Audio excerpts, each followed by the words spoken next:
Is blogging really dead? Does SEO still work?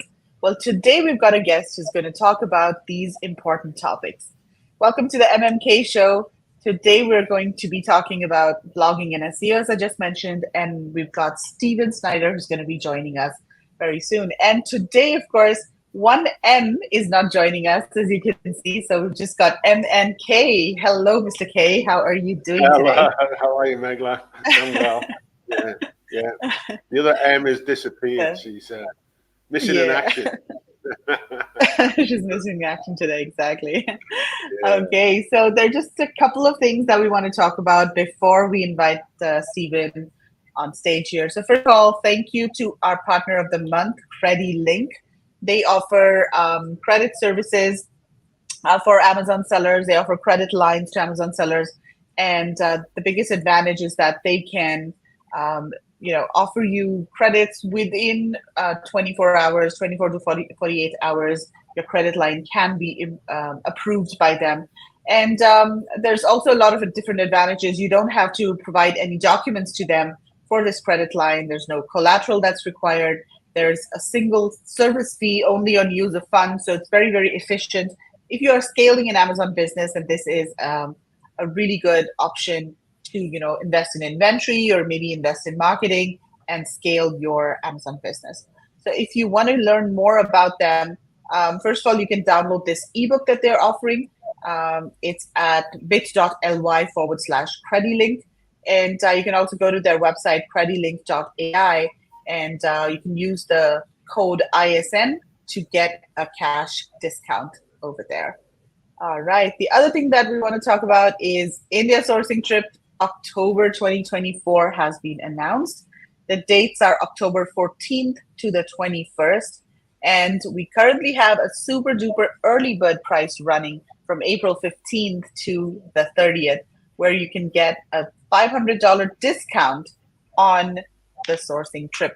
And there are a couple of different advantages, of course, of signing up early. First of all, you can pay in 4 monthly installments instead of 3. So it's easier on the pocket.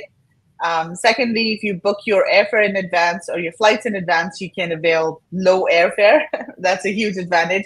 Airfares are quite low right now, but as you get closer to the date, they get more expensive. We're, of course, offering a discount of $500. So this is the steepest discount that we'll ever get on in the sourcing trip. You can work with suppliers to develop samples before the trip. And this will really help improve your overall efficiency, because once you're there, half of your work is done. You can go ahead and even start placing orders once you are over there. And of course, number 5, we are offering a free 1-hour consultancy with the India Sourcing Network team if you sign up with the super early bird price. So check out indiasourcingtrip.com, get all the information there, and we look forward to seeing you in India. And you can hit the ground running in October when you arrive. Exactly. October's not very far away, is it? No, that's right. And I mean, like we say, by the time you get samples, do this, do that, months and weeks just go quickly, So, you start doing things now, you can hit the ground running when you actually arrive and sort of make sure that, it's well worthwhile, and you get your money's worth with the trip, and sort of progressing along with your products. Yeah, absolutely. And there's no better way to source, whether you're sourcing from China, Vietnam, any country. There's no better way to learn about the country and the culture than to go there. And suppliers will take you seriously too, right? Like when you're there, they know that you have invested the time and money to travel, so they know you're a serious buyer, and they will definitely treat you better, give you more priority. When you're looking right into someone's face, Megla, and they know you're serious, it doesn't happen in an email, does it? Not at all. And Indian suppliers, of course, very notorious. They don't reply to emails. And at least, and the opportunity to visit factories, to go, firsthand and see factories, see what it's all about. Get into the, just get into the flow, see how the processes, how it all works. firsthand, and Yeah. so it's not a question of just sending an email to some man and the email out of space and sort of, hope that the little man on the email is going to send you a little email back and say, yeah, I've got those products sitting on the shelf there somewhere. It's a bit of a process, isn't it? It is, yeah. And going there just speeds up the process significantly. Yeah, absolutely. And all right, so let's get started with our show. We do go to some of the, Jaipur, Moradabad. We do sort of get around, don't we? Yeah, that's fascinating. I mean, to visit the factories, to see how products are made, to the stores, incredible. All right, so let's invite Steven Schneider on stage. Hi, Steven. How are you doing? I'm great. Thank you for having me. It's nice to meet you guys. Hi, Steven. Good to meet you. Hello, hello. Cool. So today we're going to be talking about blogging and SEO. Very interesting topic. In fact, for our own website, for the India Sourcing Network website, we have recently restarted focusing on SEO and identifying all of the keywords and everything. So it's a really fun process. And I totally agree with you. SEO still works. I mean, that's most of the leads that we get on our website are because of our blogs and because we rank quite high for our search terms. So first of all, Steven, tell us about yourself. What is your background and you're the co-founder and CEO of TrioSEO, which is basically a blog writing agency. But tell us about yourself. Yeah. So I got into SEO in like late 2017, back when it was still kind of what I would say is like the last version of the Wild West. It wasn't the early days of Google, but it was much different than where we are now.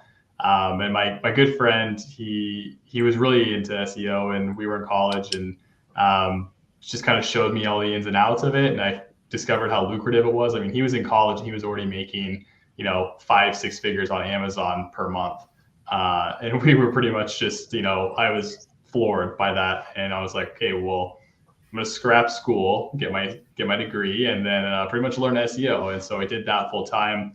And we started making websites right out the gate. And we had a portfolio of about 40 different blogs with he and his other partner. We had a team of about 30 different people. We published around 300 to 400 articles per month across the board and scaled that up to 7 figures. And kind of found a good time where it was, right to find the next chapter in life. And so I met Connor and Nathan through LinkedIn, Connor Gillibet, Nathan Hirsch.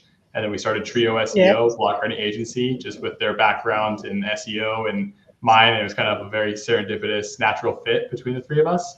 And we focus on bottom funnel blog content and service pages, category pages, and creating content specifically that speaks to your high intent customers and trying to ensure that your website is SEO optimized to kind of rein in all of those organic leads that people talk about.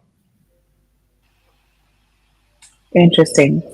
Okay, so why do you think blogging is valuable?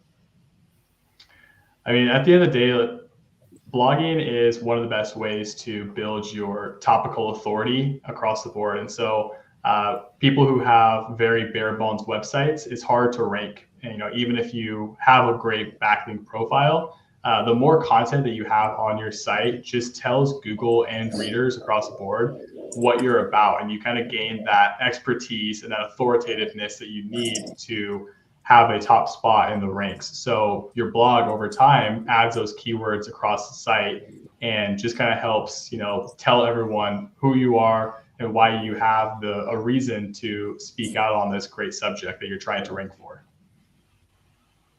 And Steven, what about other content? Yeah, go ahead. No, go ahead, Megla. Sorry. There's a bit of a lag. Yeah. Now, I was just going to ask, what about other content on the website? Not only blogs, but let's say if you're an e-commerce website, all of the listings, the product listings that you have, for example, do those rank as well? And do they have an equal weightage compared to blogs? Yeah, so the way that we kind of look at it, and if you were to kind of break down what ranks and how it all ranks, all that sort of stuff. So each keyword is going to have an assigned difficulty that is going to be on a scale of 1 to 10 or 1 to 100, excuse me. And that's going to be kind of, just your snapshot overview of how easy or hard it is to rank. And so if it's a product keyword, maybe it's a model number, those ones are a little bit more like simpler to rank for because they're so niche and they're so specific compared to something like best computers 2024. Like, everyone's trying to go after that keyword. You have all the top dogs trying to get that spot. And so when it comes to your product pages or your service pages specifically, you really kind of have a upper hand if you optimize them correctly, because people are not good at SEO and some people are. So if you can kind of just get that upper advantage from the get-go and drive links to your site, have great content that speaks to readers and answers all of their search intent questions, you really kind of put yourself in an advantage from the start. Go for it. I was going to ask you, these days, I mean, a lot of people talk about AI, and I mean, do you use AI for your writing and writing your blogs? Yeah, so we don't use any AI for writing content. We look at AI as a tool, and so we think that AI is still very early in what it can produce. And even most recently, Google came out with a update that was targeted AI content, and so they're still trying to figure out where spam meets high quality and where that line is drawn in the sand. And so from day one, like our kind of core thesis has always been to just produce the highest quality content. And we know that that's going to be done by having human written writers and human editors and just making sure that nothing else matters except for quality. So yeah, we don't dabble in that. We won't, if people ask us to, we just say, hey, it's not a good fit. If you want AI content, like we'll use tools and AI tools to kind of help facilitate our process, but we're not just going to use AI as like a replacement. But do you use AI as a start? So maybe just, get a basic framework of the article ready and then have somebody edit it? Or is AI, from your perspective, totally out? So we'll use AI to kind of assist like with editing. So like, maybe Grammarly has some suggestions and we have a like high quality editor who's reading it and still editing across the board, or we'll use AI to help create the skeleton briefs. So like the which headings should be placed where and like what FAQs are going accordingly and all that sort of stuff, really bare bones items of that content. But when it comes to any sentences, like even like the first sentence, like nothing is written by AI. So we have a team of 10 plus writers right now, and their full-time job is to just write high quality content and focus on that. So and we've learned over time that people try to squeeze in AI content, and we have really strict guidelines about that. And so it just kind of comes down to ensuring that we have expectations and we know what works right now. Who knows? Maybe AI will develop in such a way that we can use it down the road. But right now, we're just not willing to run that risk for clients and content, and just kind of seeing what could happen. We don't want to mess with it. So Google does not favor AI written content, right? No, actually kind of the opposite. So their most recent update was set to target AI spammy content. Unfortunately, they're not always the best at gauging. Like no one can really, at eye level see AI versus not AI content. But we just see that there's a lot of abuse going on in terms of how quickly it's being produced. And with that, since people have a lower threshold or a lower barrier to entry with their content, they're just uploading it as much as they can. And so with that, Google sees this overabundance of spam coming across the board. And so they're trying to decipher good versus bad. And so just because it's on their radar, they're going to be much more strict than they were, 5 years ago or even before AI came out. And so for that reason, like it's just not even worth the risk to us. And so we just want to make sure that writers know what they're doing. They have a good understanding of the client and the client's goals, and just, write good content based on all of those kind of expectations that we get from the start. Right. Are your content writers based in the US, Steven, or? Yeah, we have teams all over the world. So we have, writers in the US, writers in the UK, a couple of the European, Middle East. So, I mean, it kind of just depends on, what kind of comes on our radar in terms of applications. But yeah, we have a pretty diligent process when it comes to kind of vetting and, you know, testing and all that sort of stuff. Yeah. Okay, makes sense. And so tell us about your specific process at Trio SEO. Like, how does that work? Yeah, so we start with a content audit, and that's going to be like a really fresh look at a new client's site. And so what we'll do, like if someone's interested in working with us, is we take a look at their website, where they currently stand relative to their competitors, relative to their industry. And then from there on out, we'll kind of dig into any of like a gap analysis of sorts and kind of see what opportunities exist, low hanging fruit, all that sort of stuff. And then if we move forward with services, we'll put together a roadmap and a 90-day strategy and a bunch of other topics that are potentially worth going after, and then work with the client to create a game plan that meets their goals and is realistic as well. We don't want to just create content if it's out of reach or has a zero likeliness of ranking. And then from there, we just kind of go through the process of writing all the outlines and working with writers to help them understand the clients and the client's core services and their brand and their tone and messaging, etc. And then from there on out, we write it, we edit, we upload, we publish it, and do all of the on-page SEO fundamentals, and then we'll track it via analytics. Right. Now, is SEO different for, let's say, a regular service-based website versus an e-commerce website? Like, what are the key differences in terms of the SEO strategy for an e-commerce website that's very product-focused, where the main objective is to make sales, versus, let's say, you know, a service provider like us, India Sourcing Network, a sourcing agency, where our objective is to just drive traffic, get people to come to our website and maybe send us an inquiry. So how does SEO differ between the two? So, I mean, at its kind of core, SEO has a bunch of levers you can pull. It's kind of how I like to think about it. And so everyone kind of is dealt the same set of cards or the same levers to pull. But when it comes to e-commerce, you really want to focus on having a really technically sound site and making sure that your hierarchy of all your category pages and how those are set. For example, if you go into your, you know, top level menu and you see that you have categories, and maybe you have subcategories nested within that, and then within that you have brands, etc. And just making sure that all of the organizational aspects of your site make sense for the reader and make sense for Google, and making sure that all of those are linked, interwoven, and kind of connected. And then from there on out, you know, making sure that everything is clear, your pictures, your imagery, your images have descriptive alt text that matches the keywords of the, you know, item you're trying to rank for, but also is informative to anybody who needs to get that assistance. And then kind of all of the basics, you know, having, you know, high quality content that answers like frequently asked questions about the product, or, you know, what returns like, anything that might kind of alleviate the stress of having to, you know, return emails back and forth, give that to someone up front and kind of just let them get it immediately. And then building out the authority of your site and the trustworthiness. So making sure you have shipping FAQ pages, making sure you have privacy policies, cookie consent policy pages, all the kind of basics, about page, you know, your contact page, all that sort of stuff that can easily be overlooked when dealing with like a bare bones Shopify site.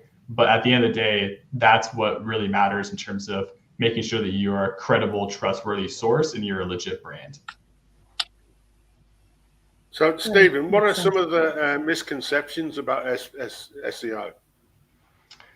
I think the biggest one is that it doesn't work, and that it's just, and that, you know, most of the time, people don't give it the correct amount of time to see it come to life. You know, they invest 30, 60 days, and if it's a small, bare bones, basic site, they're, you know, they look at it as a flop and they're like, SEO doesn't work. It doesn't work for me. I don't know why people care about this, and just leave it at that. But, you know, depending on where a site stands in terms of its maturity or how authoritative it is, you know, it can take anywhere from 6 to 12 months. So if it's a bare bones site, you just started the domain and you know, plop it on Shopify and you're just adding content consistently, you should give it at least a year. I would say even, you know, 16 months. And before that, then see if it's really worth doing. But, you know, if you're just looking at SEO as like a short win or like a quick path to success, I'm sorry, but you're going to be, kind of let down pretty quickly. So people without patience, those people Not for them. Instant results. That's for sure. Yeah. Yeah, no, I always like to say that SEO is the biggest game of delayed gratification. You really have to have a gross obsession with delayed results if you like SEO. But at the end of the day, SEO and content both compound. So if you can see it through and be consistent, you'll actually see better results over a 5-10 year plus period than you would with PPC. So what are some of the mistakes that you see people making in terms of writing articles? Oh, wow. I would say that, the biggest thing is just making sure that the article, one, seems legit and is trustworthy. That's very overlooked. If people post content, they overlook the author bio. Do you even mention who the author is or the credibility of the author? Are you linking from the author bio to their LinkedIn account or wherever else they have content published? And just kind of painting that persona and just kind of building in that entire image from the get-go. Another one is just the user experience. Like, does your site look nice? Does it flow well? All these sort of things that, come across as, like nowadays being 2024, if you saw a site that looked like it was built in 1997 and they were asking for your credit card, you'd leave that in a second. And so the same thing applies to a blog. If your blog looks sketchy, no one's going to read it and Google's going to recognize that as well. So cosmetically, user experience works really matter as well. And then I would say also like the clarity of the blog. So like we always like to say, adding in a TLDR, a too long didn't read summary at the top of your article, just to build that trust immediately. And my favorite reference is there's nothing worse than trying to find a recipe article on Google and then having to read the first 4,000 word about your grandma's favorite pastime, baking this cake. And it's like, no, I just want the 10 steps of giving the cake. Like, just give me the recipe. And so just all of those like little things that annoy you at the end of the day when you're a visitor on a website, reverse engineer those problems and make sure that your site has none of those and you'll be in good shape. So what's the ideal frequency for publishing, Steven, without being Yeah. So we aim for at least 5 pieces of content per month, whether that's a new blog or maybe it's a new category page, a new service page, about page, whatever it is. Like, just aim for 5 new pages per month across the board. And that puts you in a pretty good spot. You look back a year later and you have 60 pieces of content, and that's, a massive amount of content. But at the end of the day, I would say if 5 seems out of reach, anything over 0 is better than nothing. So, if you can do 5, great. If you can do 1, do 1. Like, that's kind of what I'd say. But our services, our packages, just based on experience, start at 5 because we've seen that's kind of the sweet spot to at least have those compounding results. And for an organization like ISN, it'd be the same thing for us, 5. Yeah, exactly. I would say like, India Sourcing Network, would 5 still? Yeah, you can definitely, you can get pretty far with 5. I would say, there's always opportunities out there when it comes to blog content, or even like, at the end of the day, if it's not going to be new content, there's a lot of value in going back and updating old content and like revisiting it. So that's kind of another, big flaw that I'd see in blogs is that people think that their blog is a one and done sort of scenario when really it should be updated annually. Like if it's Google has these new pieces of content popping up every single second. Well, if you look back a year later, what makes it valuable when there's this fresh piece of content competing with yours? So you should be going back and doing that. So even within that 5, sometimes we might apply an update to a high quality piece of content that's even there, add in new FAQs and add in all these other things that maybe we miss on the first round or the client doesn't have, and just kind of make sure that that site is constantly being worked on in some aspect. Interesting.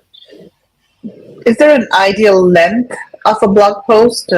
500, 800,000? I remember at some point, maybe a couple of years ago, there was this trend for like complete guide to so-and-so when, 4,000 word articles, and those used to rank really well.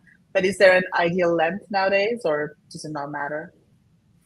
It depends on the topic. Like, I think that the like ultimate guides you're referring to are definitely, they have a, time and a place, but they're few and far between nowadays. If anything, they're more used to kind of solidify a strategy and maybe be like a pillar piece of content. But typically we aim for 1,500 to 2,000 pieces of, words across the board. And those aren't going to be stuffed words. We're not trying to reach word count just to make that, if a piece of content, it really only needs 1,000 or 200, 1,250, like we'll leave it at that. We don't want to just stuff to make it read the mark. So I've even had articles ranked that are under 1,000 words, given that it's the right topic. So it really just comes down to how well can you write about that piece or offer a page that is well-rounded and covers that search intent.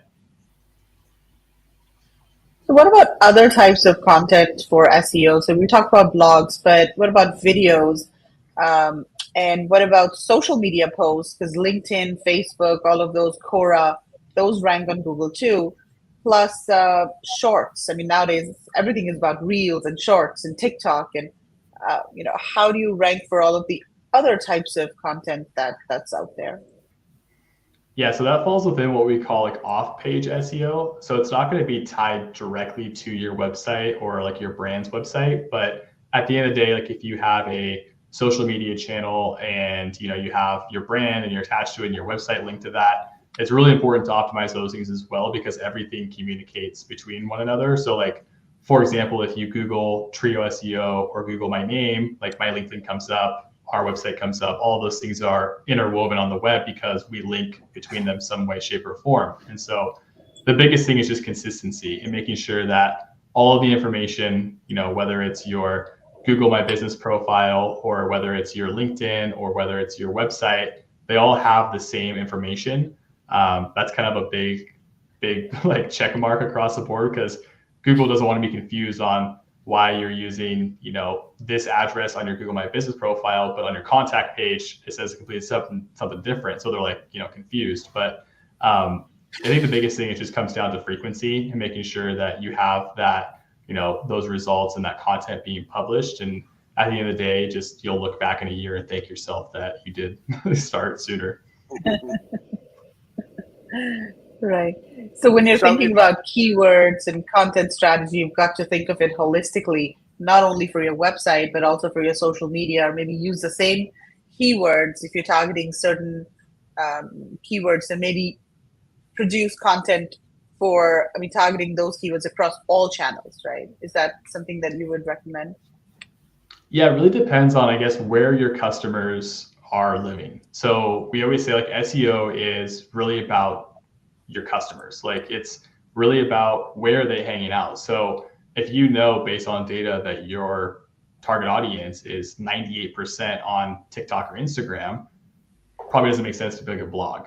But if you know that your audience is primarily bloggers and readers of blogs, creating TikTok content on the flip side of that probably isn't the best strategy. So you really kind of want to go where they're huddled around and making sure that they are just constantly being fed that content. But kind of to your point, if you have content that overlaps, it 100% makes sense to include a YouTube video in a blog if you have those topics on the same, kind of genre. So we always like to say like, repurpose, reshare, and kind of recycle within the ecosystem of your brand and do so where it makes sense to. So what's your onboarding process like? Do you want to walk us through that? Yeah. So the onboarding process is, pretty straightforward. Like with the audit that we do, if, we kind of move forward with that, what we'll do is we'll take a couple of keywords from their audit and just immediately right out the gate, write one article. And then during that time, we'll also work on strategy simultaneously. So it's kind of like two races right out the gate. And the purpose of that is that the content or the sample piece, I guess is the best way to think about it, is being written immediately so that by the time we go to have our kickoff call with our client, they can review that sample piece and kind of give us feedback on tone and messaging and call to actions and all the things that make sense for their brand. And then also at that time, we'll review a 90-day roadmap based on their service or packages. So for example, if they're doing 5 pieces of content per month, we'll talk about the next, 15 topics that they're going to do over the next 3 months, 5 each, and just kind of say, hey, do these make sense for you? And then if they say yes, perfect. And then, if there's any feedback from there, we'll kind of review excess topics that we have in our back pocket and help work together on a priority structure that makes sense for them and their goals. So once that's, all approved, it's pretty much off to the races, and we just write, edit, upload, publish, and just kind of like rinse, repeat that cycle over and over.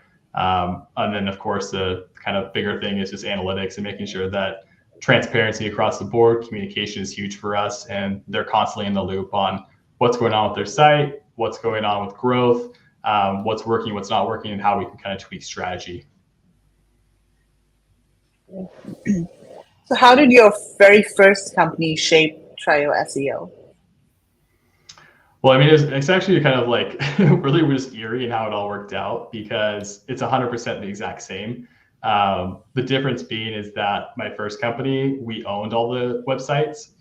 And so we just kind of that same process, and that's why we were able to kind of hit the ground running with Trio SEO, is because I already had the entire kind of game plan written out over a couple year period. I knew the exact process, the systems. I even pulled over a couple of, coworkers and team members from the other company to kind of bring them into this one. So it was really just a straightforward process and how to visualize the, steps together. But overall, it was just about, publishing a lot of content month over month, publishing 400 articles per month. It's a massive army and a machine that you need. And then from there on out, it's just about ensuring that quality hits the mark every time. So making sure that people are strictly assigned just to quality checks and editing and all of those micro things that can get missed in the process. And then from there on out, it's just, following through and kind of hitting the mark every time. So what about say small private label sort of brands, people who are, I suppose, just at the beginning of the sort of Amazon or e-commerce journey? How can you help them, Steven? Yeah, so I think that when it comes to those sort of brands and those kind of, sellers, I think it really comes down to, tying back their product to any related search intent or any related products in their industry. There's always going to be some overlap between their product and someone else's, and then the topics or the content around the questions that customer has or what the buyer is looking for throughout their journey and their process, and then putting all that content on their site, that in the world of that customer or that person landing on their site, all their needs are already met. So SEO is kind of all about being a couple steps ahead of your buyer and ensuring that by the time they find your website, you're already the go-to website and the resource that they're looking for. Yeah, good. So what sort of SEO advice do you have for business owners in general? I think the biggest one is just not to be discouraged by it. And I think that SEO kind of is this black magic witchery around, the internet, that no one really knows what it is or what it has to offer. They just kind of hear it and say, those who have seen the results, speaking, they can't stop bragging about it, but people who got burned by it hate it and they won't stop talking about it. So I think it really has to come down to, being open-ended and kind of giving it your own, use case, or taking it with a grain of salt, and just kind of giving yourself a realistic timeline and a scenario to see what it can be. I'd also say don't get tied up in the weeds. I think there's so much information out there when it comes to SEO, whether it's off page, on page, technical SEO, local SEO, if you have a small business or a local business, and just making sure that you're doing the right things. There's a lot of information out there, but it's almost information overload. So I would just say start small and be consistent and just stay steady. Sometimes a lot of misinformation too, Steven, in the sort of e-commerce space. People are misled somewhat. Anyway.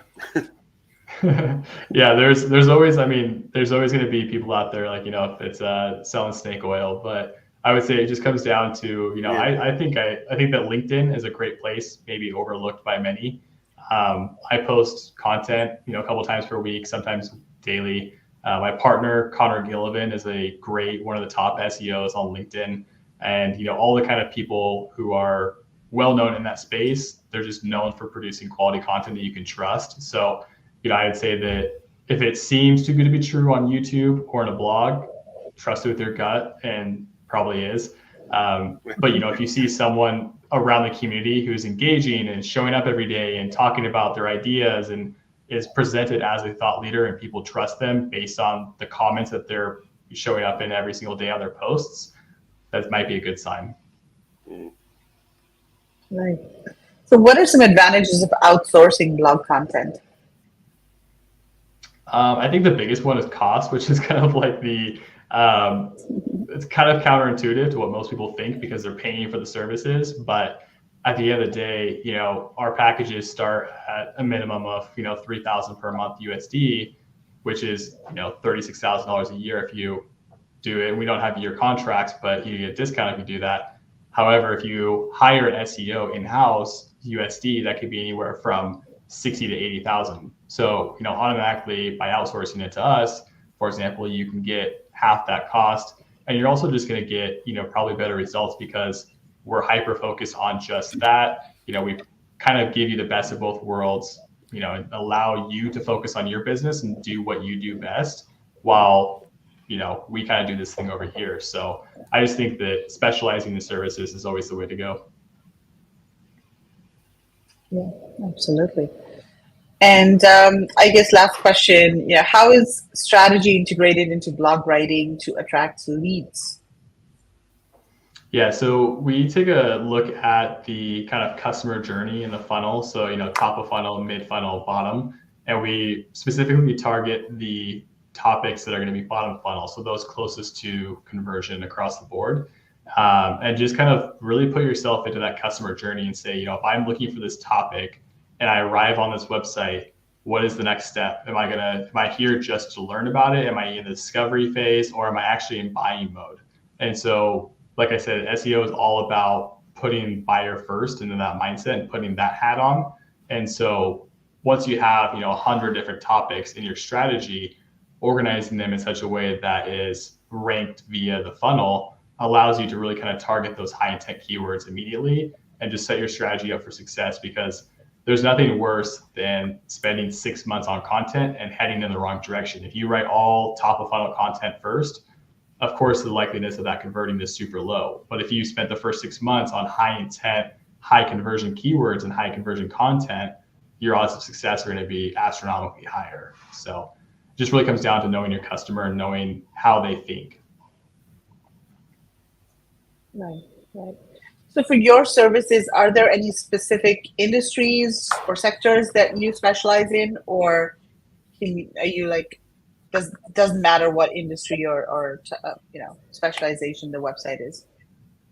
No, so the only thing we don't do is local SEO. So, if it's like someone who has a product or service and they have like a secondary e-commerce shop on the side, we might be able to help them. But as it stands, like, we're always open to seeing, we're always honest too. So like with our discovery audit, there's been plenty of times where we just look at the site and we look at the opportunities and we'll say, sorry, this isn't a good, match. We don't want to just produce content for you and take your money. Like, we want the results as just as bad as you do, and we want this to be a win-win relationship. So we'll just be honest, and like, we give free audits. So if there's ever someone who's of interest, we'll do the audit, walk through it with them, kind of show them where they stand and what the opportunities are realistically, and then kind of go from there. But when we work with e-commerce sites, we work with SaaS companies, service-based companies. Really just kind of depends on SEO and what the opportunity is, and then we kind of just tackle it from there. Yeah, makes sense. Okay, so Kevin, anything else before we start wrapping up? I think that's about all I sort of, it's an interesting subject though, isn't it? I mean, we do, from when we've sort of, started with the ISN and the other websites that we've evolved in, how, so, you've got to keep sort of, try and keep on top and, keep those searches sort of happening and be in the right place. Because if you're not in the right place, you're not in the right shop window, nobody knows you're there. So, you're in the dark. So it's, you've obviously got to be out there with as much presence as you can actually have. And the more presence you have, obviously, the more value you're going to get from being seen. So, yeah, I can't see how you can do without, not be in it. You got to be in it to win it, I guess. So. Yeah, absolutely. Yeah, and I always like to say, like, as a business owner, or kind of talking to other entrepreneurs or people, no one gets into business thinking that they're only going to be in business for 6 months. So at the end of the day, if you have a long-term game plan and a long-term vision for your own company, why wouldn't you invest in the one strategy that has the most upside and the most long-term potential? So, I think that everyone's very eager to see quick wins and ROI results out the gate, but if you have a long-term mindset and you have a long-term vision for your own company, it makes sense to position yourself for that upside. Right. So what about Amazon listings? Do you have any advice on SEO optimizing Amazon listings? Because those rank on Google as well, don't they? Yes. So I wish I did. I don't know any Amazon SEO. If I did, I would probably have another side company. But no, from what I do know about it is that it is still keyword based. So it really is just about positioning your primary keyword and then incorporating secondary keywords within your description and making sure that your description is optimized, all that sort of stuff. But again, I am not an expert on that, so I don't want to, try to people in the wrong direction. Right. Awesome. Well, if anybody needs more information, head over to TrioSEO.com. And if you mention the code ISN, you can get a free bonus. They're offering 3 free articles or outlines when you sign up and mention this podcast or mention the code ISN over there. So TrioSEO.com, that's the website. Head over there to get more information. So, Steven, before we wrap up, is there anything else that you'd like to add? Any last piece of advice or any tips? I think the biggest thing is just stay consistent. If you're eager to learn SEO, you can head over to LinkedIn. You can find me there. You can search for Trio SEO or my name.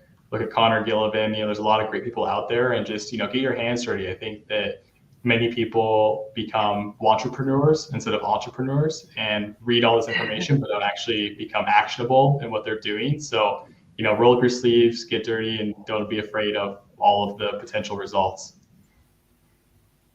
Good advice. Awesome. Yeah. All right. Well, Steven, thank you so much for your time today. It was very insightful. And I'm sure people listening would have benefited from it. So thank you so much. Likewise. Thank you, Steven. Thank you for your time. Thank you. Cool.